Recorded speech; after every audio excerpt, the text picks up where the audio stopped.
কেষ্টবাজার বাঁধ ভারতের পশ্চিমবঙ্গের পুরুলিয়া জেলায় অবস্থিত একটি মনোরম বাঁধ। বাঁধটি পুরুলিয়া শহর থেকে প্রায় ৩০ কিলোমিটার দূরে কেষ্টবাজার গ্রামের কাছে অবস্থিত। কেষ্টবাজার বাঁধটি মূলত সেচের উদ্দেশ্যে নির্মিত হয়েছিল, যার লক্ষ্য ছিল আশেপাশের কৃষিক্ষেত্রে জল সরবরাহ করা।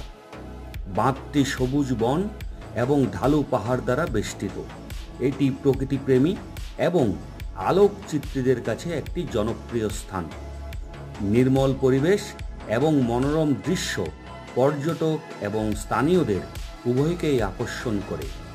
পর্যটকরা বাঁধের কাছাকাছি বিভিন্ন কার্যকলাপ উপভোগ করতে পারেন, যার মধ্যে রয়েছে নৌকাবাইজ, মাছ ধরা, পিকনিক এবং ট্রেকিং। কেষ্টবাজার বাঁধ পরিদর্শনের সেরা সময় হলো অক্টোবর থেকে ফেব্রুয়ারি।